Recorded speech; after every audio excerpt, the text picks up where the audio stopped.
Corona संक्रमितको उचित उपचार हरेक नेपालीलाई खोपको आधार।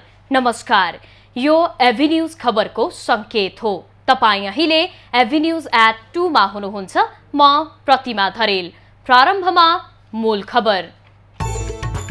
प्रतिनिधि सभाको बैठकमा आज पनि एमाले सांसदद्वारा अवरोध। सभामुखको भूमिका प्रति विरोध जनाउँदै नाराबाजी।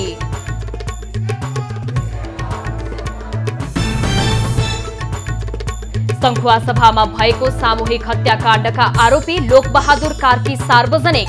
आफूले हत्या गरेको कार्कीद्वारा प्रहरी समक्ष स्वीकार। नेपालमा बालबालिकालाई कोरोना विरुद्धको फाइजर खोप दिन आपतकालीन अनुमति। कोभ्याक्स सुविधा मार्फत आउने खोप 12 वर्ष माथिकालाई दिइने। पेरुका विद्रोही नेता गोन्जालोको निधन। जेल जीवन बिताएका गोन्जालोको उपचारको क्रममा 86 वर्षको उमेरमा मृत्यु।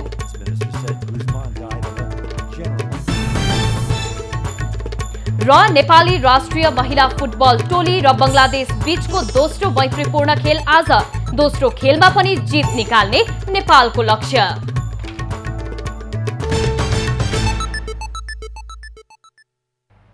अब खबरको सिलसिला प्रारम्भ गरौं संसद बैठक सम्बन्धी प्रसंगबाट।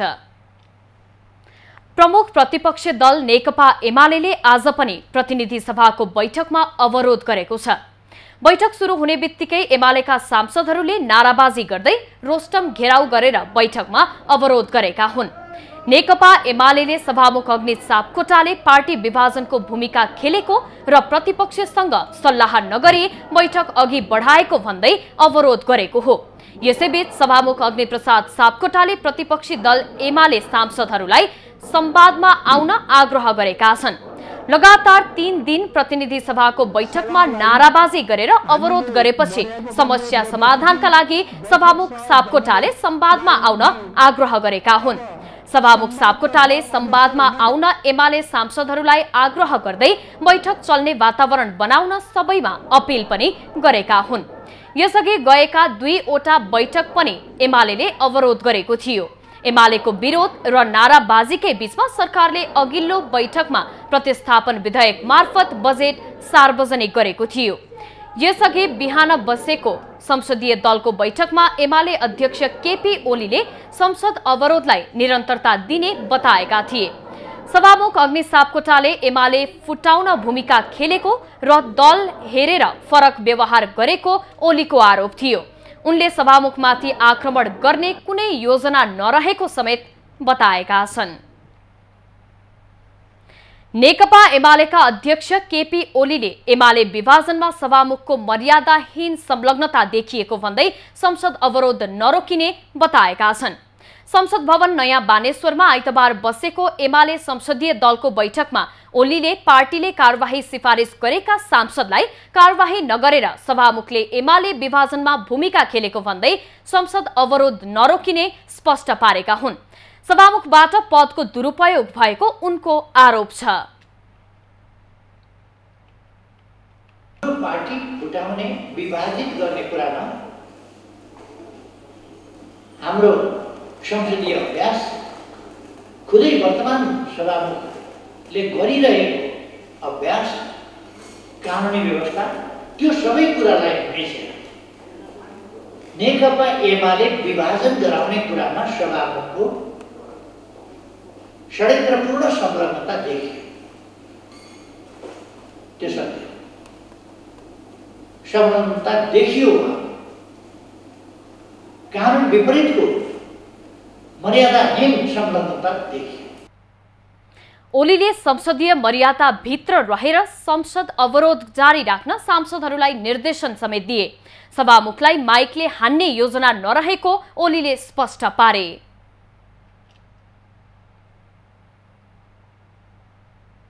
केही पनि आएको छैन। यसमा ध्वंसात्मक मनोविज्ञान,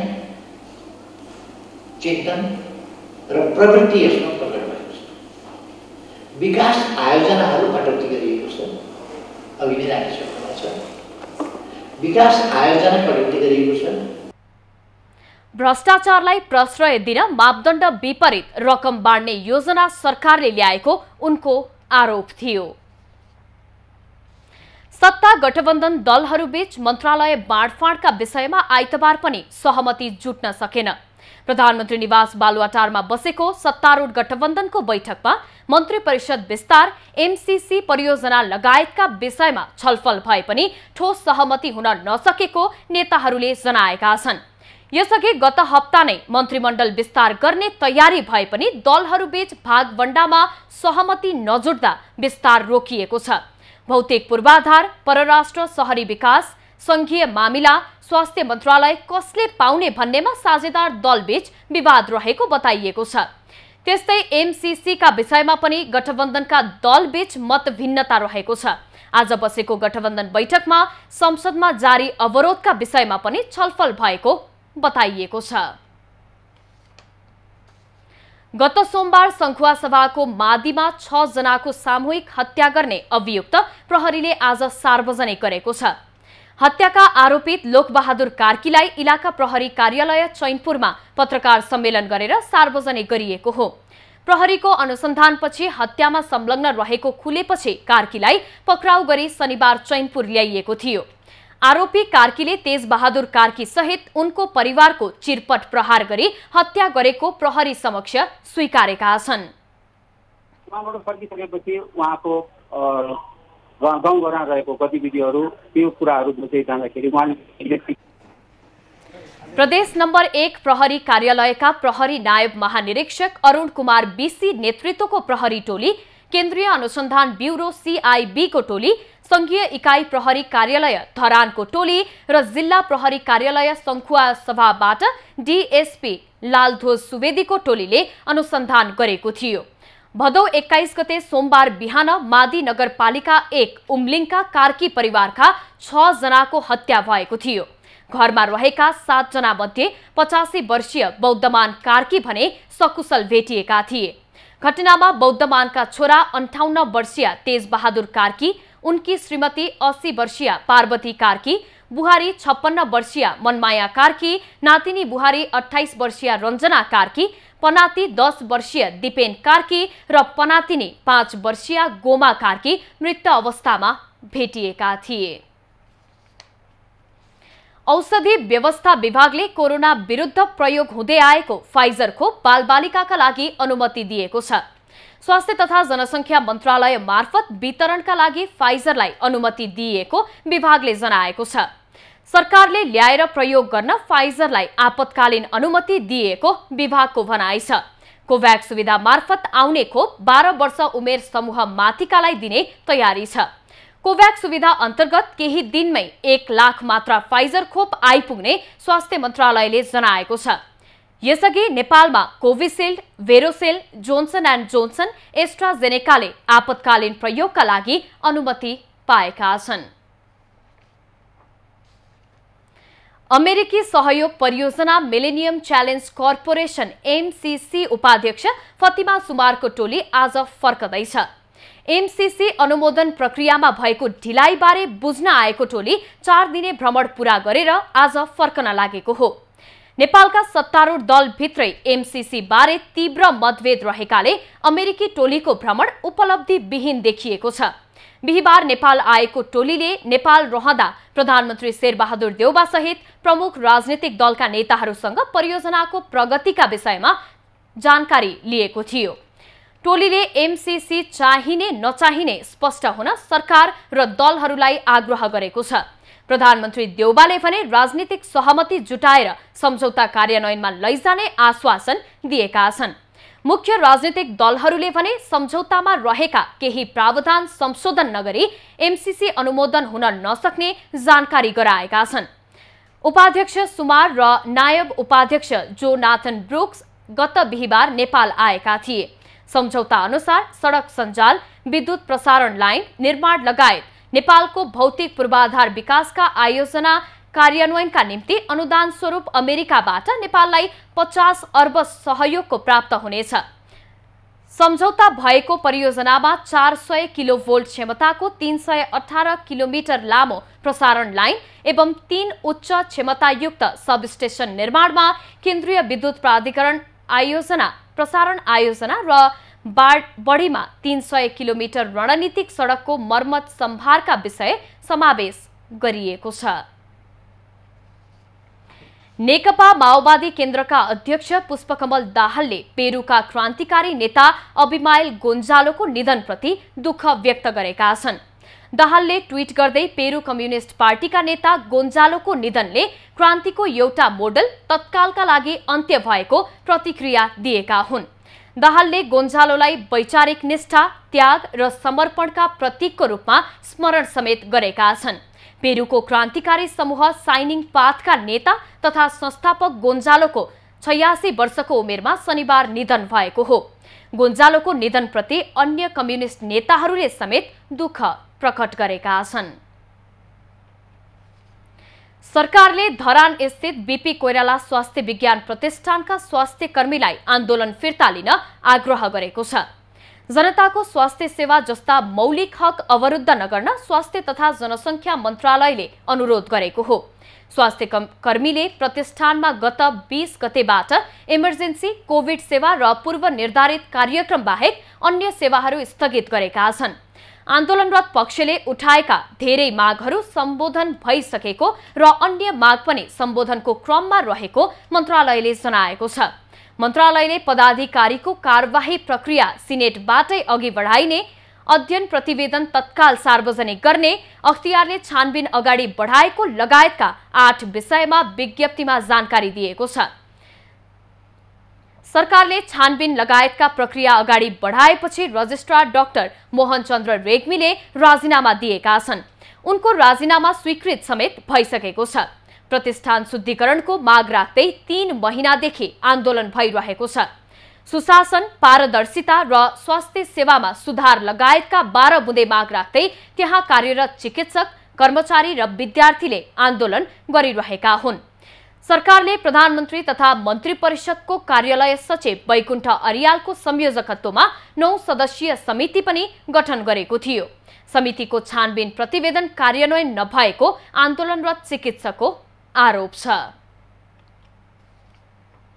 चीनले नेपाली भूमि अतिक्रमण गरे नगरेको विषयमा अध्ययन गर्न गठित सरकारी टोली सीमा क्षेत्रतर्फ प्रस्थान गरेको छ। गृह मन्त्रालयका सहसचिव जय नारायण आचार्यको नेतृत्वमा रहेको 7 जनाको टोली आइतबार बिहान सिमकोटबाट सीमा क्षेत्रतर्फ लागेको हो। टोलीमा नापी विभाग, नेपाल प्रहरी, सशस्त्र प्रहरी बल र सीमाविदहरू सम्मिलित छन्। सरकारले 16 भदौमा हुम्लाको नाम्खा गाउँपालिकाको लिमी लाप्चादेखि हिल्सासम्मको सीमा क्षेत्रको समस्या समाधानमा उठेका प्रश्न सम्बोधन गर्न समिति गठन गरेको थियो। सरकारले सहसचिव आचार्य नेतृत्वको समितिले प्रतिवेदन दिएपछि सीमा अतिक्रमणबारे आफ्नो धारणा सार्वजनिक गर्ने जनाएको छ। गत वर्ष नेपाली कांग्रेसका केन्द्रीय सदस्य एवं कर्णाली प्रदेश कांग्रेस संसदीय दलका नेता जीवन बहादुर शाहीले स्थलगत अध्ययनपछि नेपाली भूमि अतिक्रमणमा परेको प्रतिवेदन दिएपछि सीमा अतिक्रमणको विषय चर्चामा आएको थियो। अघिल्लो सरकारका परराष्ट्र मन्त्री प्रदीप कुमार गेवालीले चीनले सीमाना नमिचेको वक्तव्य सार्वजनिक गरेका थिए। प्रहरीले ठूलो परिमाणमा नक्कली नेपाली रुपैयाँ सहित 5 जनालाई पक्राउ गरेको छ। 1000 रुपैयाँको 93 लाख नक्कली नोट सहित बाराको निजगढ स्थित होटल तारा इन र रौतहटको गुजराबाट 5 जनालाई पक्राउ गरिएको हो। काठमाडौँबाट गएको प्रहरीको केन्द्रीय अनुसन्धान ब्युरोको टोलीले होटल तारा इनबाट 3 जनालाई नियन्त्रणमा लिएपछि थप 2 जना रौतहटको गुजरा नगरपालिका ओडा नम्बर 2 बाट पक्राउ परेका हुन्। एउटा घरको गाई भैँसी बाँध्ने गोठमा खाल्डो खनेर बोराभित्र लुकाएर राखिएको अवस्थामा रकम बरामद भएको बताइएको छ। पक्राउ परेका सबै मधेसी मूलका नेपाली नागरिक भएको बुझिएको छ। घटनाको बारेमा प्रहरीले थप विवरण उपलब्ध गराएको छैन। नक्कली नोट प्रकरणमा छानबिन जारी रहेकाले तत्कालै केही बताउन नसकिने प्रहरीले जनाएको छ। कारोबारीले प्रयोग गरेको बा 14 च 9382 नम्बरको स्कर्पियो समेत प्रहरीको विशेष टोलीले नियन्त्रणमा लिएको छ।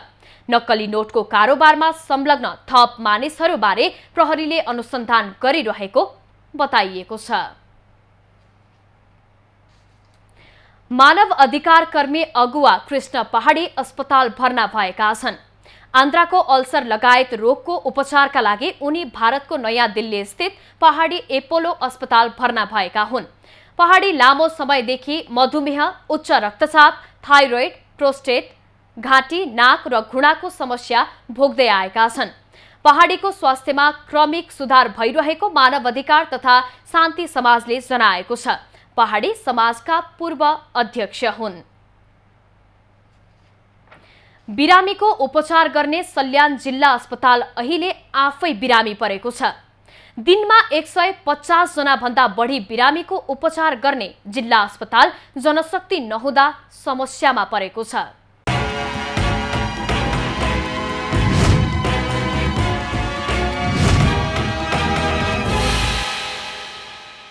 दरबन्दी अनुसार आवश्यक जनशक्ति नहुँदा सल्यान जिल्ला अस्पतालमा उपचारका लागि आउने बिरामीहरूलाई समस्या परेको छ। प्रसुति, बहिरङ र आइसोलेसनका बिरामीहरूको उपचार गर्न अस्पताललाई हम्मे परेको छ।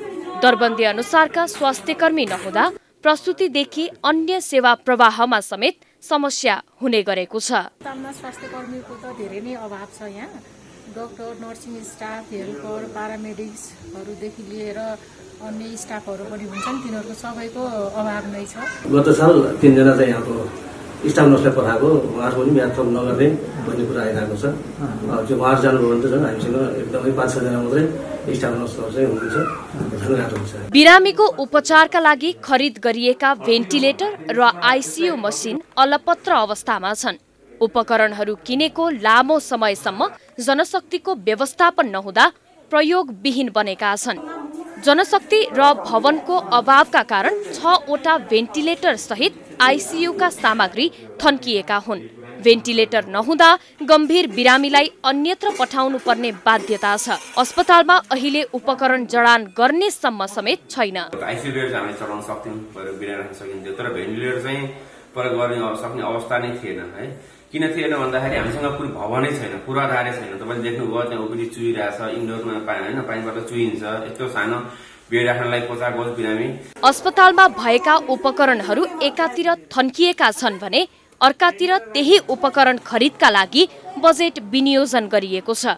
भेन्टिलेटर लगायतका सामग्री प्रयोगमा नआउँदै बिग्रने अवस्था आएको छ। प्रयोगमा आएन भने चाहिँ यसको सेन्सरहरूदेखि लिएर ब्याट्रीहरू अनि यसको सिस्टममा पनि बिस्तारै प्रब्लम आउँदै जान्छ। जस्तै हामीले नयाँ बाइकहरू पनि किनेर राखिरह्यौँ भने प्रयोगमा ल्याएन भने त्यसको इन्जिनहरू बिस्तारै प्रब्लम समस्या आउँदै जाने जस्तै गरी मेसिनहरू पनि प्रयोगमा आएन भने यिनीहरूको सेल्फ लाइफ त आफै घटि नै हाल्छ होइन। अस्पतालमा एउटा एम्बुलेन्ससम्म छैन। भएको एम्बुलेन्स बिग्रेका कारण वर्षौंदेखि थन्किएर बसेको छ। एम्बुलेन्स नहुँदा निजी गाडीमा महँगो शुल्क तिरेर बिरामी अस्पताल लैजानु पर्ने बाध्यता छ। एम्बुलेन्स हाम्रो अस्पतालमा नभएको कारण चाहिँ मैले प्राइभेट गाडी व्यवस्था गर्नु पर्यो, जसको कारणले ढिला सुस्ती भयो होइन, समयमा हस्पिटल पुग्न सकेन। अस्पतालमा सब वाहनसम्म छैन। अस्पतालको बहिरङ विभागको भवनबाट पानी चुहिने गरेको छ, जसले गर्दा बिरामीदेखि स्वास्थ्यकर्मी समेत मारमा पर्ने गरेका छन्। भवन अभावका कारण अस्पतालले पुरानो तथा चुहिने भवनबाट बहिरङ सेवा दिँदै आएको छ। सल्यानबाट नवीन पौडेलको रिपोर्ट।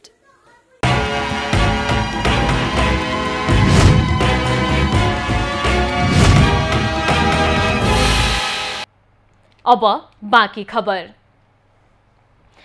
कोरोना संक्रमणको जोखिम र जारी निषेधाज्ञाको मूल्याङ्कन गर्न काठमाडौँ र भक्तपुर जिल्ला कोभिड व्यवस्थापन केन्द्रको बैठक आज छुट्टा छुट्टै बस्दैछ। जारी निषेधाज्ञाको अवस्था मूल्याङ्कन सहित असोज 1 गतेबाट विद्यालय कसरी खोल्न सकिन्छ भन्ने सन्दर्भमा दिउँसो 3 बजेपछि बैठक बस्न लागेको हो। जारी निषेधाज्ञामा स्वास्थ्य मापदण्डको पालना नभएको, भीडभाड निकै बढेको अवस्थामा अब कस्तो कदम चाल्ने भन्ने सन्दर्भमा पनि बैठकमा छलफल हुने बताइएको छ। निषेधाज्ञामा गरेको प्रयासहरूको प्रभावकारिताका विषयमा कोरोना संक्रमणको वर्तमान अवस्था र विद्यालय सञ्चालन गर्न सकिने या नसकिने भन्ने विषयमा पनि बैठकमा छलफल हुनेछ। विद्यालय खुल्ने सन्दर्भ उठिरहेकाले स्थानीय तहको पूर्व तयारी, निषेधाज्ञाको प्रभावका विषयमा नै केन्द्रित रहेर ललितपुरको कोभिड व्यवस्थापन केन्द्रको बैठक भने भोलि बस्दैछ। विद्यालय खोल्नका लागि पूर्व तयारी पर्याप्त मात्रामा नपुगेको र बालबालिकाहरू पनि विद्यालयमा सुरक्षित भएर उपस्थित हुन सक्ने अवस्था नदेखिएकाले तत्काल विद्यालय खोल्ने सम्भावना न्यून रहेको बताइएको छ। डीसीसीएमसीको बैठक सकेर सोमबार उपत्यकाका 3वटै जिल्लाका प्रमुख जिल्ला अधिकारीहरूको संयुक्त बैठक समेत बस्दैछ। नेपाल विद्युत प्राधिकरणले भारतको बिहार राज्यसँग पारस्परिक मौसमी विद्युत आदान प्रदानको प्रस्ताव गरेको छ। विद्युत प्राधिकरणका कार्यकारी निर्देशक कुलमान घिसिङ सहितको प्राधिकरणको टोलीले बिहार स्टेट पावर होल्डिङका अध्यक्ष तथा प्रबन्ध निर्देशक सञ्जीव हान्सलाई भारतको पटनामा भेटी विद्युत आदान प्रदानका विषयमा प्रस्ताव राखेको हो। बर्खामा नेपालमा खपत भई जगेडा रहेको विद्युत निर्यात गर्न र हिउँदमा नपुग्ने विद्युत आयातका लागि प्राधिकरणले प्रस्ताव गरेको हो। प्राधिकरणको प्रस्तावमा भारतीय पक्षले सकारात्मक जवाफ दिएको प्राधिकरणको भनाइ छ। प्राधिकरणले 456 मेगावाटको माथिल्लो तामाकोसी र अन्य निजी क्षेत्रका जलविद्युत आयोजनाहरूबाट बर्खामा उत्पादित विद्युत देशभित्र खपत गर्न नसकी खेर जाने अवस्था आएपछि बिहार स्टेट पावर होल्डिङ कम्पनीसँग मौसमी विद्युत आदान प्रदानको प्रस्ताव गरेको हो। बर्खाका 6 महिना नेपालबाट विद्युत बिहार पठाउने र हिउँदका 6 महिना उताबाट ल्याउने गरी पारस्परिक विद्युत आदान प्रदानको प्रस्ताव प्राधिकरणले गरेको हो। उताबाट ल्याउने र यताबाट पठाएको र हिउँदमा उताबाट ल्याएको परिमाण बीच फरक परेमा उपयुक्त विधि मार्फत विद्युतको मूल्य तय गरिने प्रस्ताव समेत प्राधिकरणको छ। प्राधिकरणका अनुसार यस वर्षको बाँकी 3 महिनामा नेपालमा खपत गरेर बढी हुने करिब 70 करोड युनिट र अर्को वर्ष 3 अर्ब 79 करोड युनिट ऊर्जा बिहारलाई दिन सकिनेछ। नेपाल र भारतबीच सन् 1971 देखि विद्युत आदान प्रदान हुँदै आएको छ। अहिले बिहारसँग जोडिएका 33 र 132 केवीका प्रसारण लाइन पूर्वाधारबाट 371 मेगावाटसम्म विद्युत आदान प्रदान गर्न सकिनेछ। पश्चिमी तराईमा बसोबास गर्ने थारू समुदायले मनाउने अटबारी पर्व आजदेखि सुरु भएको छ। श्रीकृष्ण जन्माष्टमी पछि आउने दोस्रो आइतबारबाट अटबारी पर्व सुरु हुन्छ। यो पर्वमा थारू समुदायका बुबा र दाजुभाइहरू दिनभरि कडा उपवास पानी समेत नपिई छोरीहरू र दिदी बहिनीहरूको दीर्घायुको कामनाका लागि व्रत बस्ने चलन छ। अटबारीको दोस्रो दिन 7 प्रकारको विभिन्न परिकार तयार गरी व्रतालुहरूले नुहाई धुवाई पूजापाठ गर्ने गर्दछन्। यसै दिन फलफूल तथा खानाका परिकार विवाहित छोरी चेली बेटीलाई दिने प्रचलन छ। 2 दिनसम्म मनाउने पर्व कैलाली, कञ्चनपुर लगायत बाँके र बर्दिया जिल्लामा मनाइन्छ। थारू समुदायले आपसी मेलमिलाप, एकता र सुमधुर पारिवारिक सम्बन्धको प्रतीकको रूपमा यो पर्व मनाउने गर्दछन्। द्वापर युगमा 5 पाण्डव मध्येका माहिला भाइ भीमले थारू समुदायका एकजना छोरीलाई उनीमाथि भइरहेको अत्याचारबाट मुक्त गरेको स्मरणमा आइतबार दिनभरि भीमको नाममा व्रत बस्ने र पूजाआजा गर्ने चलन रहेको छ।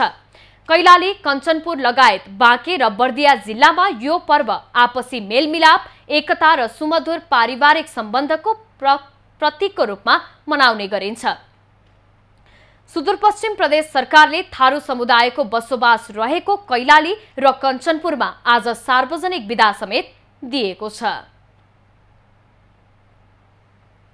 रूपन्देहीको देवदह नगरपालिकाको खैरेनीमा रहेको बुद्ध उद्यान घुम्न जानेको संख्या बढेको छ। बुद्ध सामुदायिक वनमा रहेको उद्यान पछिल्लो समय धेरैको आकर्षणको केन्द्र बनिरहेको छ।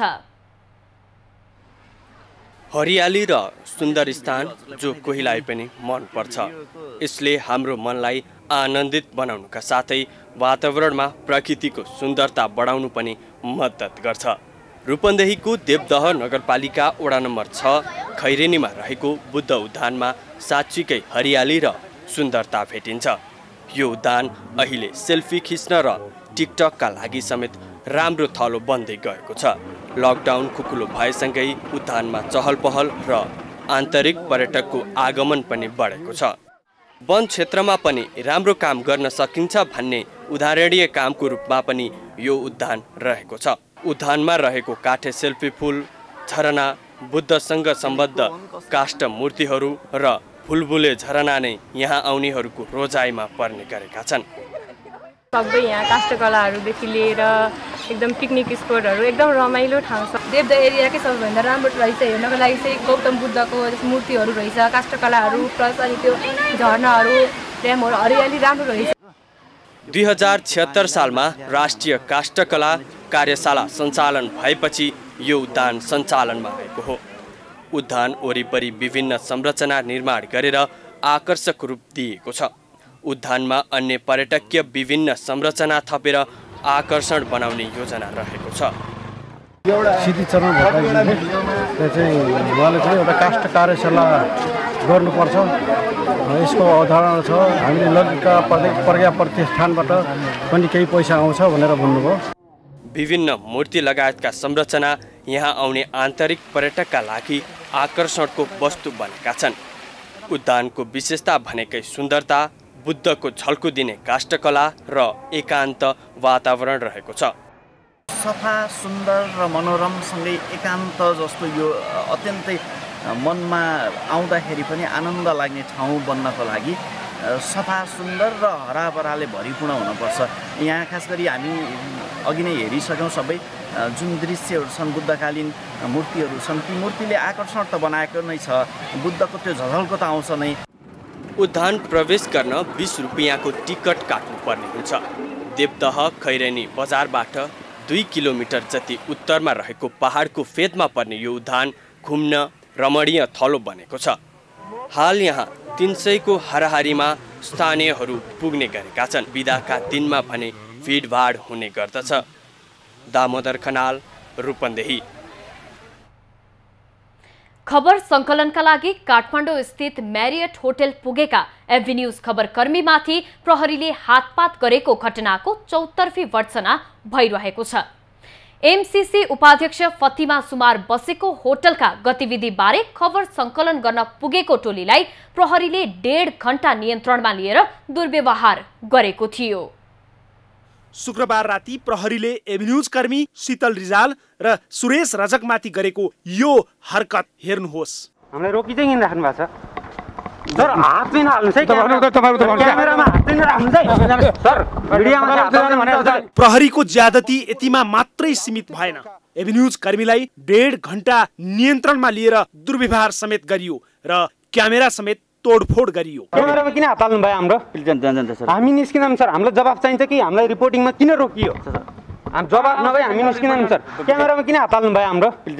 हामी निस्किँदैनौँ सर, हामीलाई जवाफ चाहिन्छ कि हामीलाई रिपोर्टिङमा किन रोकियो? हामी जवाफ नभए हामी निस्किँदैनौँ सर। हजुरले जवाफ हामीलाई 1.5 घण्टासम्म यहाँ रोक्नुको कारण के हो? जवाफ दिनुहोस् पहिला। हामी त आएनौँ बाहिर, हामी जवाफ नभए बाहिर हात किन जान्ने बाहिर दिन्छु म बाहिर। तपाईँ आउनुहोस् पहिला बाहिर, तपाईँ आउनुहोस् बाहिर, म दिन्छु बाहिर, दिन्छु म दिन्छु बाहिर। तपाईँको नाम के हो?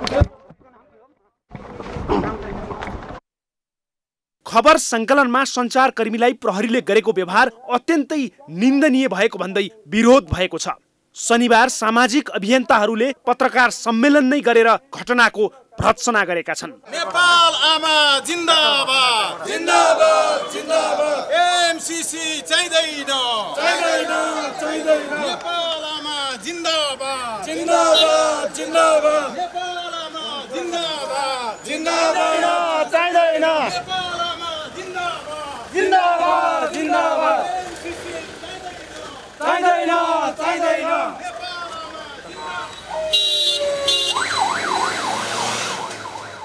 पत्रकार मित्र माथि हातपात भयो र मैले पनि त्यो हातपातलाई क्यामेरामा कैद गर्ने केही जमर्को गरेको थिएँ।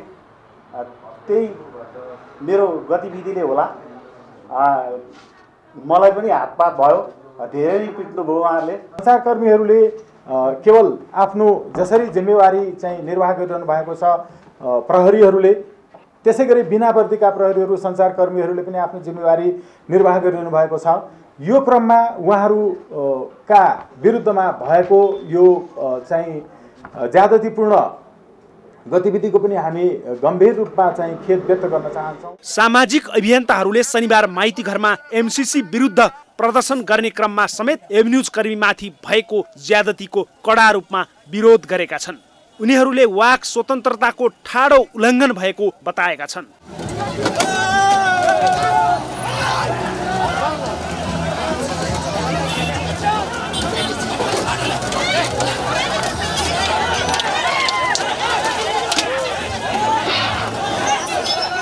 एमसीसी हिजो राति 8, 9, 10, 12 बजेतिर होटल म्यारिटमा केही दलका दलालहरू गएको अवस्थामा सञ्चारकर्मीमाथि प्रहरीले हातपात गरेको छ।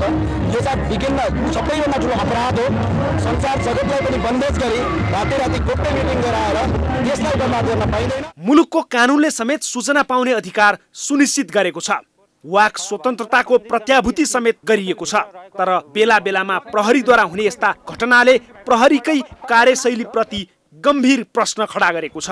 गत महिना रौतहटमा प्रहरीले निर्दोष पत्रकारलाई उनकै मोटरसाइकलमा लागू औषध राखेर फसाएको घटना सार्वजनिक भएको थियो।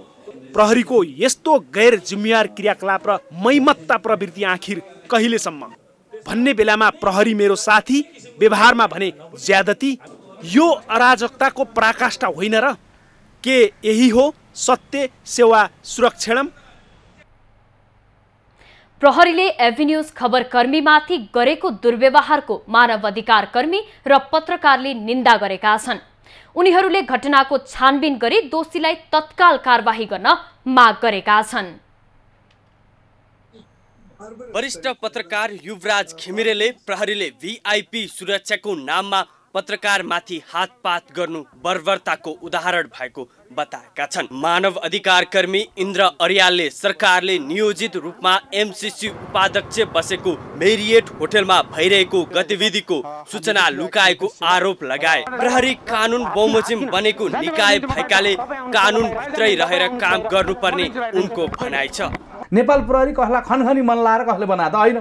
कानुन बमोजिम बनेको संस्थाले कानुन बमोजिम मात्र काम गर्ने हो, आफ्नो मनमा लाएर रिस उठेर कसैसँग इगो सान्नलाई गर्ने होइन। या नेपाल पत्रकार महासंघका वरिष्ठ उपाध्यक्ष रमेश विष्टले प्रहरीले एमसीसी बारे भएको सामान्य विरोधलाई पनि आफै बढावा दिएको बताए। पत्रकारमाथि जुनसुकै तरिकाबाट नियन्त्रण गर्ने प्रयास गर्नु अत्यन्तै खेदजनक भएको उनको भनाइ छ। पत्रकारले सूचना दिने, जनतालाई सुसूचित गर्ने, अझ त्यहाँभित्र भएका अन्य गोप्य भनिएका कुराहरू समेत पत्रकारले बाहिर खुलासा गर्ने भएको हुनाले पत्रकारलाई विशेष ढङ्गबाट नियन्त्रण गर्नु, रिपोर्टिङमा चाहिँ अवरोध सिर्जना गर्नु भन्ने किसिमको निर्देशन माथिबाटै भएको यो घटनाक्रमले देखिन्छ। र जबरजस्ती जनताको सूचनाको अधिकारलाई कुण्ठित पार्ने र सञ्चारकर्मीलाई खबर सङ्कलनमा रोक लगाएर हातपातमा उत्रिने प्रहरीको कामले कानुन नै धच्ची उडाएको उनको भनाइ थियो।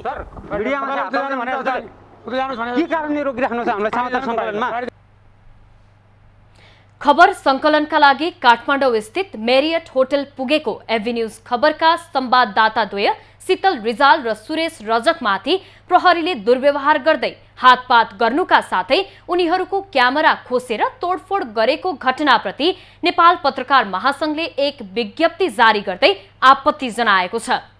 एमसीसी उपाध्यक्ष फतिमा सुमार र केही राजनीतिक दलका नेताबीच भेटघाट हुने खबर पाएपछि संकलनका लागि शुक्रबार राति मेरियट होटल पुगेका पत्रकार द्वय रिजाल र रजकलाई प्रहरीले 1.5 घण्टा नियन्त्रणमा लिएर दुर्व्यवहार गरेको भन्दै महासंघले निन्दा गरेको छ।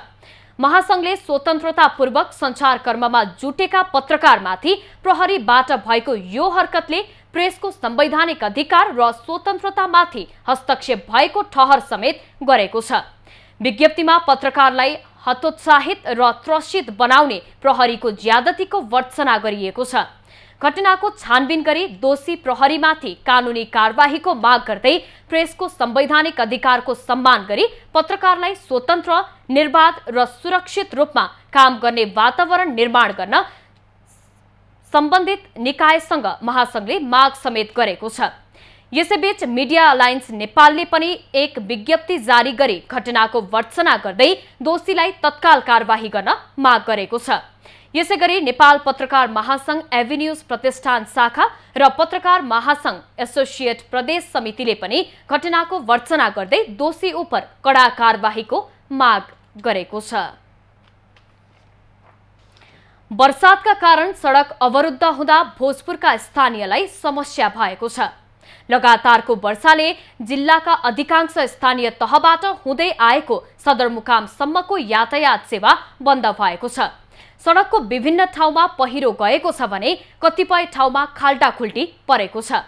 सदरमुकामबाट उत्तरी क्षेत्र सडानन्द नगरपालिकासँग जोड्ने भोजपुर दिङला सडक हिलाममै भएपछि यात्रु तथा ढुवानीका साधन सञ्चालनमा आउन समस्या भएको छ। सडकका कारण कृषि उपज र दूध सङ्कलनमा पनि समस्या भएको छ। यस्तै सुत्केरी तथा गर्भवती, आकस्मिक बिरामी र प्राकृतिक प्रकोपका कारण कुनै पनि विपद आएमा अस्पताल पुग्न पनि समस्या हुने चिन्ता स्थानीयको छ। जिल्ला सदरमुकामबाट हतुवागढी, रामप्रसाद राई, आमचोक, साल्पा, सिलिछो गाउँपालिका लगायतका ठाउँमा पनि सवारी साधनको आवागमनमा समस्या भएको छ। बाढीका कारण पर्वतको कुस्मामा रहेको एक प्लाइवुड उद्योगमा क्षति भएको छ। उद्योगमा रहेको कच्चा पदार्थ बाढीले बगाउँदा 3 करोड बढीको क्षति भएको छ। त्यस्तै बाढीले भवन र सवारी साधन पनि बगाएकाले तत्काल उद्योग सुचारू हुन नसक्ने अवस्थामा पुगेको सञ्चालकको भनाइ छ। भदौ 17 गतेको वर्षाका कारण कुस्मा नगरपालिका वडा नम्बर 8 परादीमा सञ्चालनमा रहेको भेनियर उद्योगमा करोडौंको क्षति भएको छ। विन्ध्यवासिनी भेनियर उद्योगका अनुसार वर्षाका कारण 3 करोड बढीको क्षति भएको छ। वर्षाका कारण आएको बाढीले करोडौंको कच्चा पदार्थ नष्ट भएको छ। हाम्रो व्यापार मात्रै नभइकन उद्योग हो। यो उद्योगले धेरैका चुला बाल्ने काम गरेको छ। यस्तो अवस्थामा राज्यले खोजेर आएर कमसेकम यो क्षतिको मूल्याङ्कन गरिदिएर केही न केही राहत गरिदिएदेखि फेरि यी मजदुरहरूलाई एउटा रोजगारीको व्यवस्था मिलाउन सकिने थियो। ब्याङ्कमा लोन छ, हेर्नुहोस् अब अवस्था यस्तो छ। राज्यले त ब्याज पनि मिना गर्दैन, ब्याङ्कले छुट दिँदैन। अब यो कति महिना नचल्ने हो, कसरी तिर्ने, करोडौं रुपियाँ। यो उद्योग 7 करोड लगानीमा 14 वर्ष अगाडि स्थापना भएको थियो। उद्योगमा 20,000 क्युबिक गोलिया काठ र प्लाइवुड निर्माणका लागि तयार भएका पत्ता काठका कच्चा पदार्थ पुरिएको छ। यस्तै 15 कोठे भवन र 2वटा सवारी साधन पनि बाढीले बगाएको छ। गाडले अलि आवाज गरे कि पहिरो आछ भनेर अनि बल्ल हामीले उठेर हेर्दा त ढोकाइमै आइसकेछ। अनि जम्मै बिस्तारा लिएर भाग्यौँ हामी। बिस्तारा लिएर भाग्नु पाउनुभयो, सक्नुभयो? लुगा एकसेट मात्र लिए अनि अरू त सबै बिछाना त्यतै रहे। त्यतिकै भाग्यौँ हामी। कतिजना बस्नुहुन्छ त्यहाँ? हामी त्यहाँ 15 जना। काठको उपयोग गरी प्लाइवुड बनाउने यो उद्योगमा 50 जना मजदुरले काम गर्दै आएका थिए। पहिरोमा परि क्षति भएपछि उद्योग बन्द भएको छ। सामुदायिक वन र युनाइटेड मोदी हाइड्रो पावरबाट आएको बाढी उद्योगमा पस्दा क्षति भएको हो। कैलालीको जानकी गाउँपालिका वडा नम्बर 8 का युवा विनोद बीसीले व्यावसायिक भैँसी पालनबाट मनग्य आमदानी गर्दै आएका छन्। वैदेशिक रोजगारबाट फर्किएर गाउँमै भैँसी पालन सुरु गरेका उनले मासिक 50,000 भन्दा बढी आमदानी गर्दछन्। तर व्यावसायिक कृषिमा लागेका व्यक्तिलाई सरकारबाट सहयोग प्राप्त हुने सुने पनि अहिलेसम्म कुनै पनि सहयोग नपाएको गुनासो उनको छ। कैलालीको जानकी गाउँपालिकाका एक युवा भैँसी पालन गरेर मनग्य आमदानी गर्न थालेका छन्। विदेशमा वर्षौंसम्म पसिना बगाएका गाउँपालिकाको वडा नम्बर 8 का विनोद बीसी विगत 5 वर्षदेखि व्यावसायिक भैँसी पालन गरेर मनग्य आमदानी गर्न थालेका हुन्। विदेशको लामो बसाइपछि नेपालमा केही गर्नुपर्छ भन्ने सोचका साथ भैँसी पालन सुरु गरेको उनी बताउँछन्। विदेशमा म 6 वर्ष जति बसे, दुःख गरेर अनि त्यहाँ पनि अब अलिअलि पैसा कमाइयो। अनि अलिअलि पैसा कमाएर नेपाल आएर भैँसी फार्ममा गर्नु पर्यो। जो मेरो पहिलाको सोच थियो त्यो मैले ल्याएर अनि यसमा गर्नु पर्यो भनेर यसमा लागेको हुँ। बिहानै उठेर भैँसीको स्याहार सुसार गर्ने, दुध दुहुने, बजारमा लिन तयारी गर्दा गर्दै समय बितेको उनलाई थाहै हुँदैन।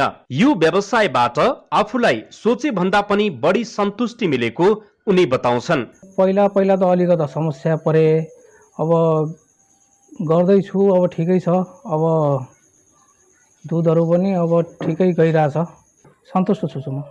झण्डै 1 करोड लगानीमा सुदूरपश्चिममै सबैभन्दा ठूलो 100 भैँसी पालन गर्न सकिने क्षमताको भैँसी फर्म निर्माण गरेका छन्। आर्थिक अभावमा फर्ममा आवश्यकता अनुसार भैँसी हाल्न नसक्दा सोचे अनुसारको उद्देश्य पूरा हुन सकेको छैन। यदि सरकारी लगानी प्राप्त हुन सके आफूसँगै थुप्रै बेरोजगार युवाहरूलाई आफ्नै क्षेत्रबाट स्वरोजगार बनाउन सकिने उनले बताए। अब पाइदिएको भए अझ अरू मैले भैँसी थप्न पाएको भए मैले पनि 10 देखि 15 जति युवाहरूलाई राम्रो रोजगार दिन सक्ने थिएँ। रोजगारीको सिलसिलामा वैदेशिक रोजगारीमा गएका युवाहरू अहिले आफ्नो देशको माटोमा पसिना चुहाउन खोजिरहेका छन्। जुन युवाहरू छन् तिनीहरूलाई सरकारले थोरै भए पनि हौसला प्रदान गर्न नसक्दा उनीहरूमा निराशा छाएको छ। यसरी व्यवसायमा लागेका युवाहरूमा सरकारले विशेष ध्यान दिन जरुरी देखिन्छ। मङ्गल बास्कोटे, कैलाली। दर्शकवृन्द, प्रतिनिधि सभाको बैठक पुनः सुरु भएको छ। लागौं बैठकको प्रत्यक्ष प्रसारणतर्फ।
दर्शकवृन्द, प्रमुख प्रतिपक्षी दल नेकपा एमालेले आज पनि प्रतिनिधि सभाको बैठकमा अवरोध गरेको छ।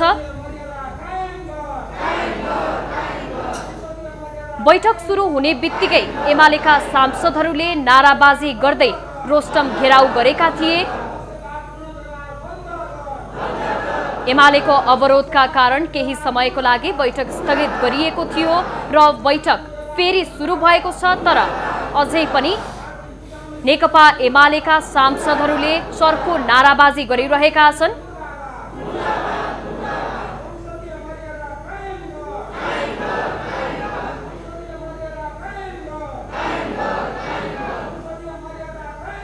नेकपा एमाले सभामुख अग्नि सापकोटाले पार्टी विभाजनको भूमिका खेलेको र प्रतिपक्षसँग सल्लाह नगरी बैठक अघि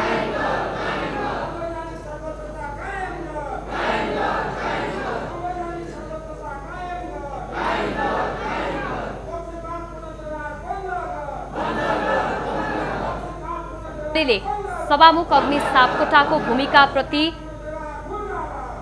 विरोध जनाउँदै यति बेला चर्को नाराबाजी गरिरहेका छन्।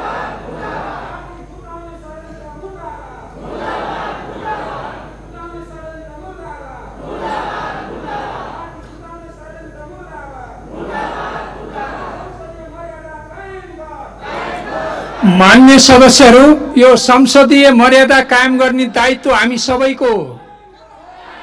सभामुखले संविधान नियम कानुन अनुसार पहल कदमी लिने कुरामा म सधैँ प्रतिबद्ध छु र यसको मर्यादा कायम गर्ने कुरा हामी सबैको दायित्व हो। त्यतातिर पनि मनन गर्न म विशेष आग्रह गर्दछु।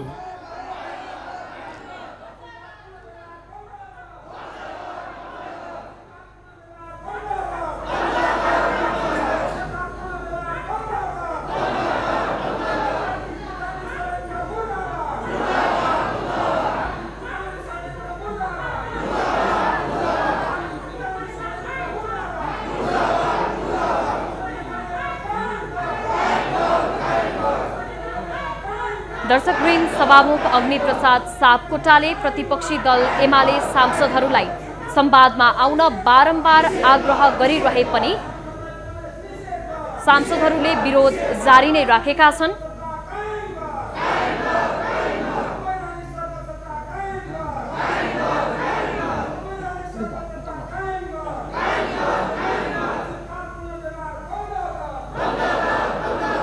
सभामुख सापकोटाले बैठक चल्ने वातावरण बनाउन सबै सांसदहरूमा अपिल बारम्बार गरिरहेका छन्।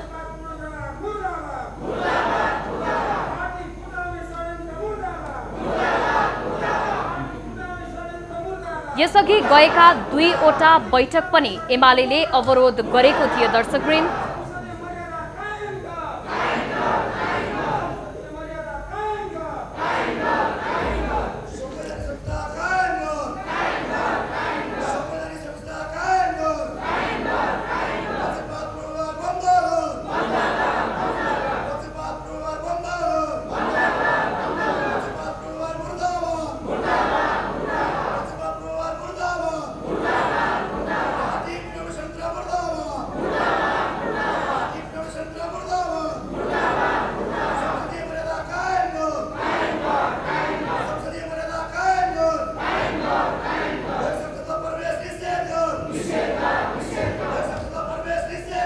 दर्शकवृन्द, एमालेको विरोध र नाराबाजीकै बीचमा पनि सरकारले अघिल्लो बैठकमा प्रतिस्थापन विधेयक मार्फत बजेट सार्वजनिक गरेको थियो।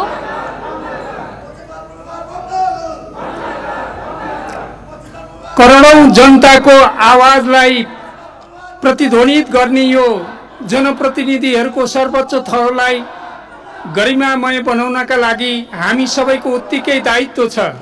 त्यसकारण म तपाईहरुलाई विशेष आग्रह गर्छु कि संवैधानिक, कानुनी र यो संसदको मर्यादा कायम गर्नका लागि हामी सबै प्रतिबद्ध बनौं।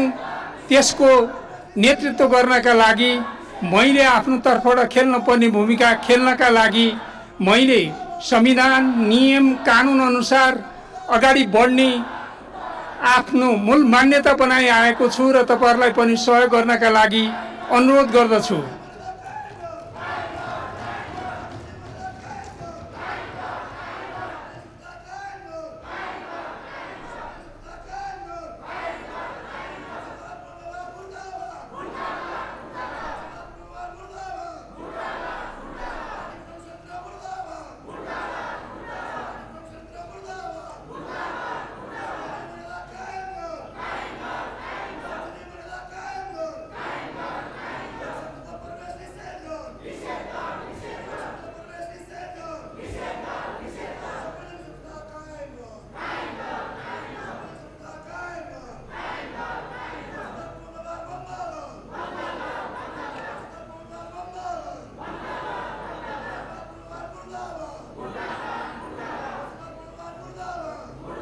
दर्शकवृन्द, आज बिहान एमालेको संसदीय दलको बैठक बसेको थियो र सोही बैठकमा एमाले अध्यक्ष केपी ओलीले संसद अवरोधलाई निरन्तरता दिने बताएका थिए। सभामुख अग्नि सापकोटाले एमाले फुटाउन भूमिका खेलेको र दल हेरेर फरक व्यवहार गरेको ओलीको र नेकपा एमालेको आरोप रहेको छ।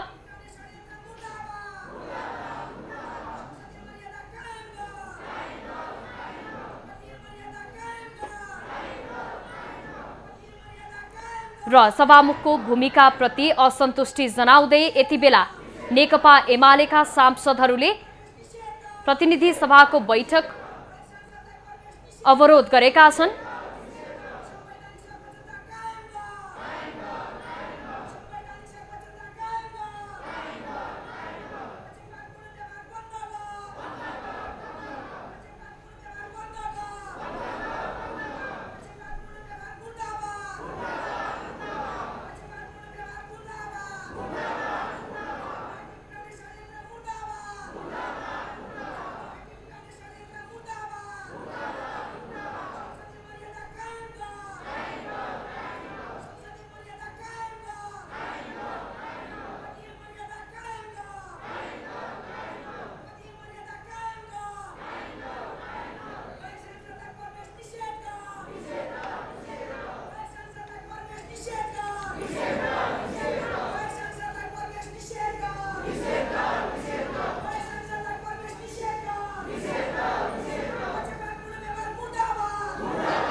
दर्शकवृन्द, आजको बैठकमा अध्यादेश सम्बन्धी दर्जन प्रस्ताव पेश हुने सम्भावित कार्यसूची रहेको थियो, तर प्रमुख प्रतिपक्षी दल नेकपा एमालेको विरोधका कारण अहिलेसम्म पनि बैठक अघि बढ्न सकेको छैन।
मान्य सदस्यहरू, समन्वय, सहकार्य र समझदारी, वाद विवाद र संवाद अन्तिममा हामीले पुग्नुपर्ने त्यही हो।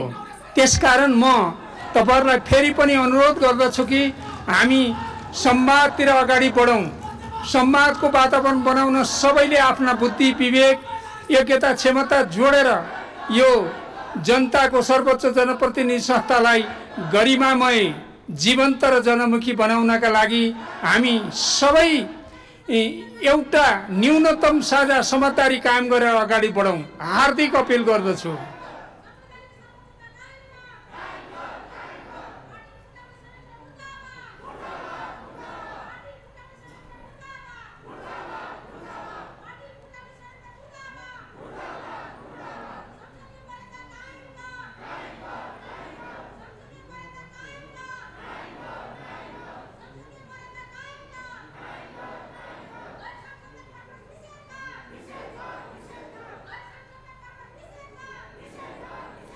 दर्शकवृन्द, हामी देख्न सक्छौं सहज वातावरणका लागि सभामुख अग्निप्रसाद सापकोटाले बारम्बार आग्रह गरिरहँदा पनि प्रमुख प्रतिपक्षी नेकपा एमालेका सांसदहरूले संसदीय मर्यादा कायम गर, पक्षपातपूर्ण व्यवहार अन्त्य गर भन्दै चर्का नाराबाजी गरेर संसद बैठकमा अवरोध पुर्याइरहेका छन्।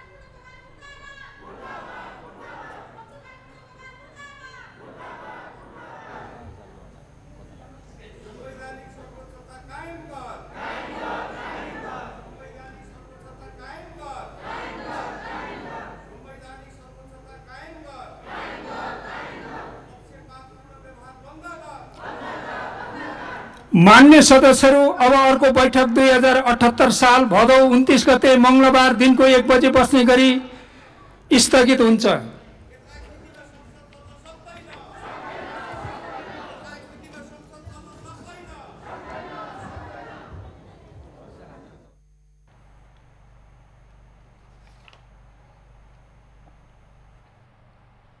दर्शकवृन्द, हामी प्रतिनिधि सभाको बैठकमा थियौं र आज पनि प्रमुख प्रतिपक्षी दल नेकपा एमालेको विरोधका कारण प्रतिनिधि सभाको बैठक अघि बढ्न सकेन र अर्को बैठक 2078 साल भदौ 29 गते बस्ने भएको छ। अब पालो एभिन्यूज एट मौसमको।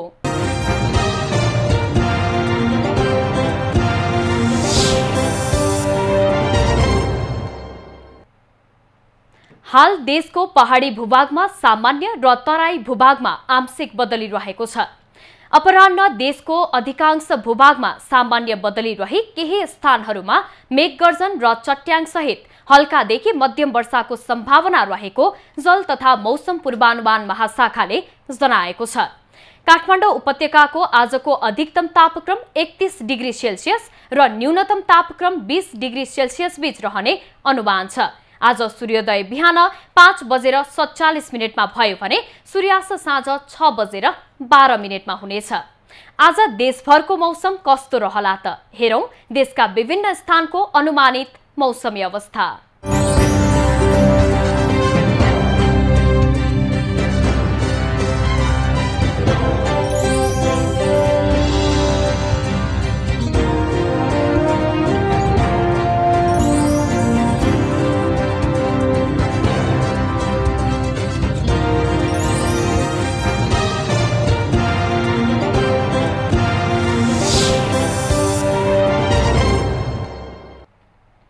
अहिलेलाई खबरको क्रम यति नै। एभेन्यूज खबरका यी सहित अन्य विस्तृत खबरका लागि www.avenews.tv लगअन गर्न सक्नुहुनेछ। युट्युब, फेसबुक र ट्विटरमा पनि हामीलाई फलो गर्न सकिनेछ।